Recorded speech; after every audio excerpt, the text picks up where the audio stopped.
बोलिए जितवाहन बाबा की जय, जितिया माई की जय। और देखिए सभी जितिया के व्रतधारी माता बहना चाची भाभी सबको हाथ जोड़ के प्रणाम है।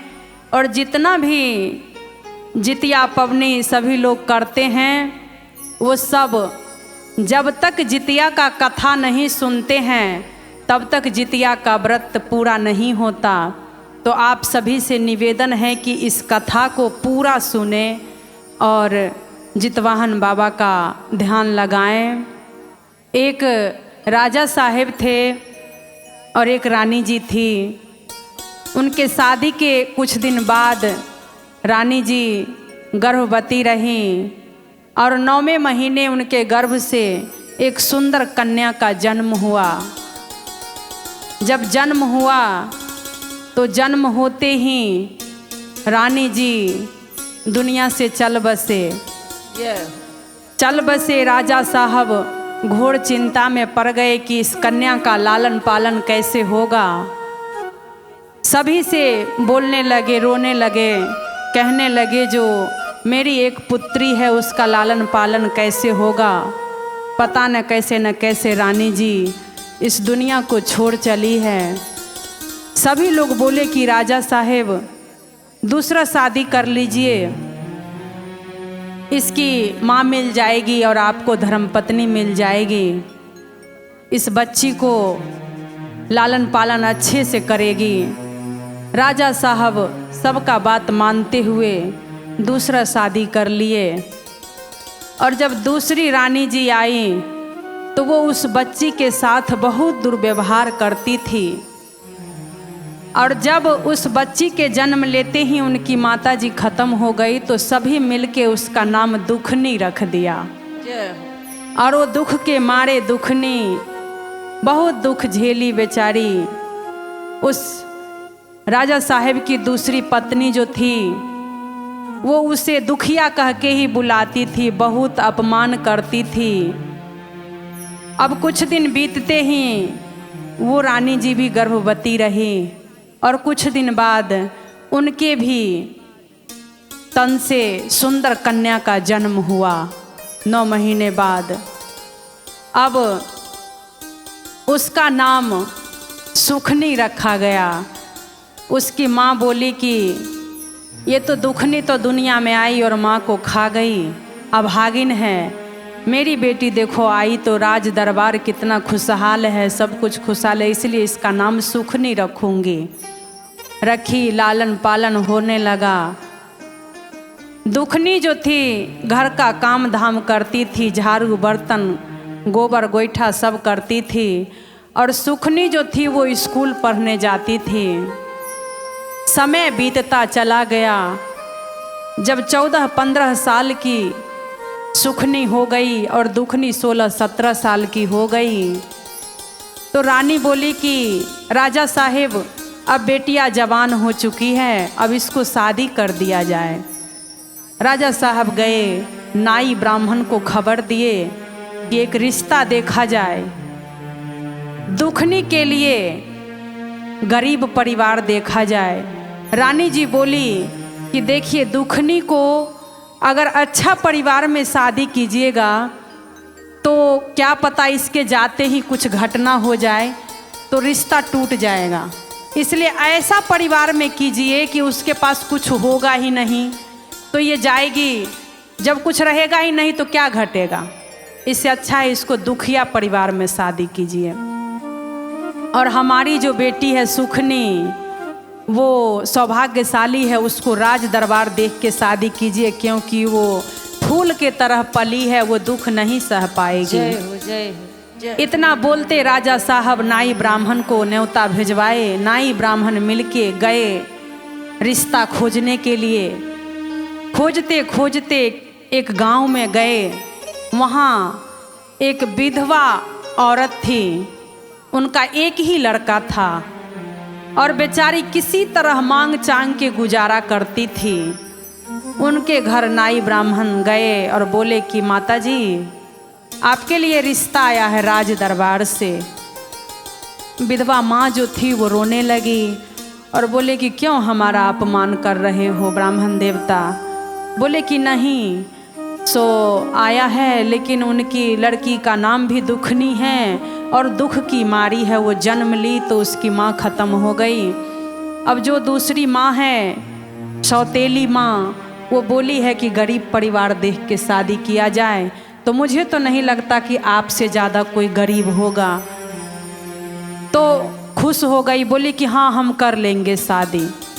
और उसी गांव में 2-4 घर छोड़ के राज दरबार था, वहाँ पे सुखनी के लिए रिश्ता देखा गया। राजमहल में 2 लड़का ठीक हो गया, बारात आया, दोनों बहन का शादी हो गया।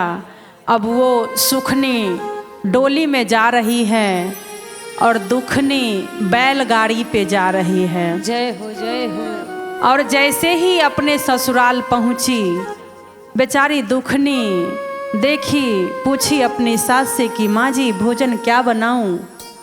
बोली कि बहू देखना कोठी में 2-4 मुट्ठी चावल पड़ा होगा तो बना लेना, नमक डाल के खा लेंगे।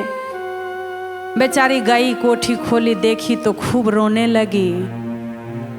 और उधर सुखनी दाई आ रहा पूछने, रानी जी क्या चाहिए, क्या बनाऊं, आपका फरमाइश क्या है, आप व्यंजन में क्या लेंगे। दम सुबह शाम का दासी लगा हुआ, झाड़ू चौका बर्तन सब करने के लिए। और इधर बेचारी दुखनी दुख की मारी हुई। 1 साल बीता, उस दुखनी का एक लड़का जन्म लिया, जय हो जय हो। एक बेटा हुआ। 2 साल बीता, फिर दूसरा बेटा हुआ। मतलब 5 साल में उसको 4 लड़का जय हो जय गया। अब उसकी सास बोलने लगी कि बेटी देखो, आसिन के अष्टमी के दिन सभी पुत्रवती नारी जितिया का व्रत रखती है, तुम भी जितिया का व्रत रखो, क्योंकि बेटा वाली नारी उस दिन जितिया के दिन पानी भी ग्रहण नहीं करती है। जय जय हो। तुम भी जितिया का व्रत रखो। दुखनी बोली कि ठीक है। दुखनी बोली कि माँ जी घर में बहुत किल्लत है, दुख है, इससे अच्छा मैं भी किसी के घर में झाड़ू पोछा का काम कर लूँगी, तो कुछ गुजारा हमारा बच्चे पला जाएगा। उसकी सास बोली कि ठीक है कर लो। जब गई गांव में ढूंढने तो उसी राज दरबार में पहुंची जहां उसकी बहन रहती थी। जय हो जय हो। वहां पे जाके बोली कि रानी जी मुझे कोई काम दे दीजिए और मैं आपका झाड़ू बर्तन करूंगी और कुछ रूखा सूखा मुझे खाना दे दिया करना, मुझे बच्चे पालना है। जय हो। रानी जी उसकी सुखनी की सास बोली कि ठीक है हमारे राज दरबार में कर लो। करने लगी काम, जो जूठा कूठा भोजन मिलता था ला के बच्चे पालती थी। अब जितिया व्रत का नहाय खाई आया। ओहो हो। तो उसकी सास, दुखनी की सास बोली कि बहू आज के दिन थोड़ा अच्छा भोजन खाना, क्योंकि आज जितवाहन बाबा का आवाहन होगा, नहाई खाई है। तो बहन से बोलना कि कुछ सूखा दे देगी, चावल उवल तो ला के घर पे बना के खाना और जूठा कूठा मत खाना। वो गई अपनी बहन के घर और बोली कि हे बहन आज जितिया का नहाई खाई है, मुझे थोड़ा सा चावल दे देना और थोड़ा कुछ सब्जी हो तो दे देना, मैं घर पे ही बना के खाऊंगी। उसकी बहन बोली कि ऐसा नहीं होगा, जो तुम्हें रोज मिलता है वही मिलेगा, क्योंकि सुखनी को कोई संतान नहीं था, उसे पता नहीं था ये जितिया उतिया होता क्या है। बोली लेना है तो ये जूठा खाना रखा है ले, या नहीं तो निकल यहाँ से। धक्के मार के उसे बाहर कर दिया। फिर बोली कि हे बहन मैंने तुम्हारे यहाँ काम किया, अभी तक तुमने पैसे भी नहीं दिया, अगर खाना नहीं दोगी, दाना नहीं दोगी तो पैसे ही दे दो, मैं खरीद के बना लूँगी। बोली कोई पैसे नहीं है मेरे यहाँ, चल निकल यहाँ से। बेचारी दुख के मारे दुखनी वहाँ से निकली, घर आई, कुल्हाड़ी उठाई और चली गई जंगल। सोची कि लकड़ी काट के कुछ बाजार में बेच के पैसा जमा करके और राशन खरीद के बना के जितिया का व्रत रखूंगी। जब गई कुछ देर पहुंची, एक गाय माता थी, गर्भवती थी माँ। जब इसका दुखनी का आहट सुनी तो गौ माता बोली कि कौन हो बेटी, मैं पीड़ा से तड़प रही हूँ, मेरा ये आखिरी टाइम चल रहा है गर्भवती का, सो मेरा थोड़ा पेट सहला दो ताकि आसानी से मेरा बच्चा हो जाएगा। उस दुखिया ने गौ माता का पेट सहलाई, गौ माता ने बछड़े का जन्म दे दिया। कुछ दूर फिर दुखिया आगे बढ़ी तो एक नागिन थी, उनका केचला उतर रहा था। बोली कि कौन हो बेटी, मुझे थोड़ा पीठ सहला दो ताकि मेरा केचला आसानी से उतर जाए। वो जाके पीठ सहलाई तो वो भी उनका भी केचला उतर गया। फिर कुछ दूर आगे गए तो एक बूढ़ी माता थी। माता जी बोली कि बेटी कौन हो? बोली माँ मैं दुखनी हूँ। तो क्या हुआ है? तो कल माँ जितवाहन बाबा का पूजा होगा, आज नहाय खाए कल है और मेरे पास कुछ नहीं है माँ, मैं लकड़ी काटने आई हूँ। माता बोली कि बेटी मेरे सर में बहुत सारा जुई है, निकाल दोगी? बोली हाँ माँ मैं तो निकाल दूँगी। तो निकाल दो। जुई निकाल दी। निकालते निकालते वो माँ उनकी गोद में सो गई। जब सो गई, सोते सोते शाम के 8 बज गया तो दुखनी उठाई कि हे माँ उठो, मुझे जाने दो, मेरा बच्चा सब भूखा तड़प रहा होगा। माता बोली कि हाँ बेटी सही करी, तू उठा दी। ये पोटली ले, इसमें चावल है, घर जा कर के तू बनाना। बोली कि ठीक है। और एक और लाल कलर का पोटली ले जा, ये तू अपने घर में तिजोरी में रख देना। वहाँ से लौटी, नागिन माता देखी, बोली कि बहन तुमने मेरे ऊपर बहुत एहसान करा है, सो ऐसा करो हम तुमको कुछ देते हैं, वो दिया के तरह जलेगा लेकिन तुम किसी को देना मत, घर में रखना। नागिन माता भी नागमणि निकाल के उनको दिया, दुखनी को लेके घर आई। अब रास्ते में आई तो गौ माता बोली कि बेटी आ गई? तो हाँ आ गई। अरे मैं कहाँ जंगल में भटकूंगा, मुझे घर ले चल तू अपने, तुम सेवा करना, मैं तुम्हें सेवा के बदले दूध दूंगी। लेके चली आई। आगे आगे दुखनी पीछे से गाय बछड़ा सब लेके आई। सब बेटा सब खुश हुआ, बोला दादी देखो माँ हमारी गाय लेके आई है। और आई, गाय को बांध दिया, दूध निकाली, सब बनाया खाया, खुशी खुशी रहने लगा। अब वो माता जी जो पोटली दी थी लाल कलर का, उसमें सोने चांदी का सिक्का था। जय हो जय हो। वो ले जा कर के सोनार को बुलाई, दिखाई तो बोला कि ये तो करोड़ों रुपए की धन है आपके पास। तो बोले कि भाई साहब ले जाओ, हमारे घर द्वार है नहीं, कोई चोरी चमारी कर लेगा। वो लेके गया, इनको 1 करोड़ रुपए दिया। जय हो। और वो लेकर के बेचारी घर का पूरा सामान गिरा के पूरा कोठा बन गए तैयार, महल बन के तैयार हो गया, एकदम पूरा सजा हुआ दरबार बन गया। अब इसकी बहन को पता चला, सुखनी को, कैसे अमीर हो गई, ये रातों रात कैसे अमीर हो गई, किसी के घर में ये डाका डाली है। जरूर। एकदम गुस्सा में भागते हुए इसके पास आई और दुखनी का बाल पकड़ी, कह रही है बता तू ये कहाँ से लाई।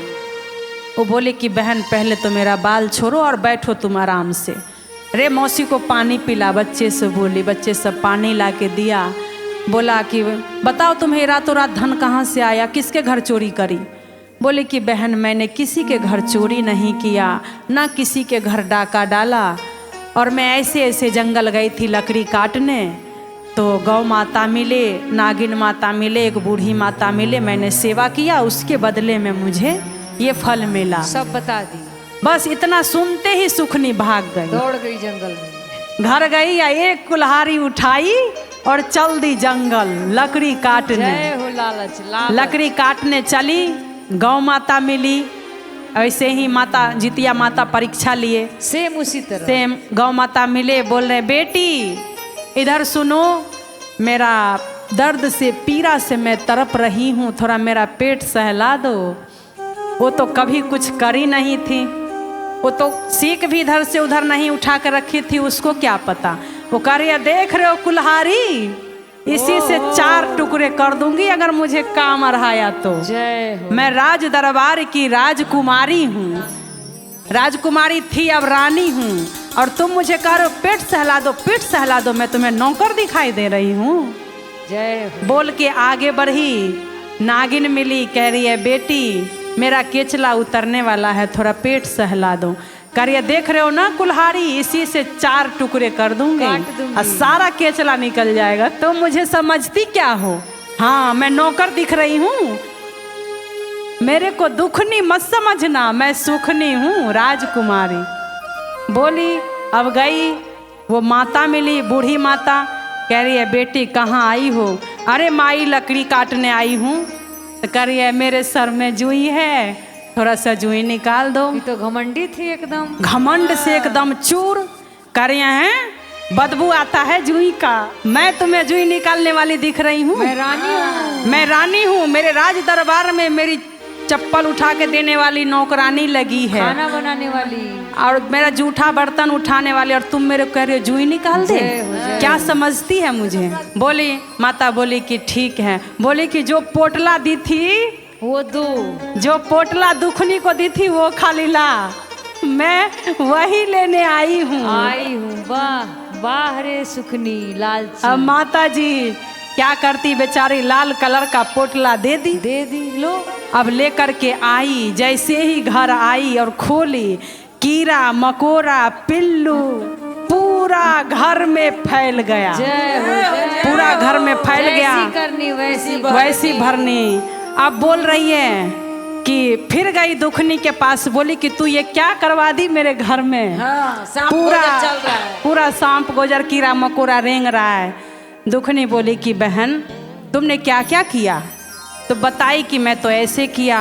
बोली बताओ तब कैसे होगा? हाँ, जब तक सेवा नहीं तब तक मेवा नहीं, इसलिए लालच बहुत बुरी बलाई है, और सेवा कीजिए भगवान का और मेवा पाइए। बोलिए हर हर महादेव की जय।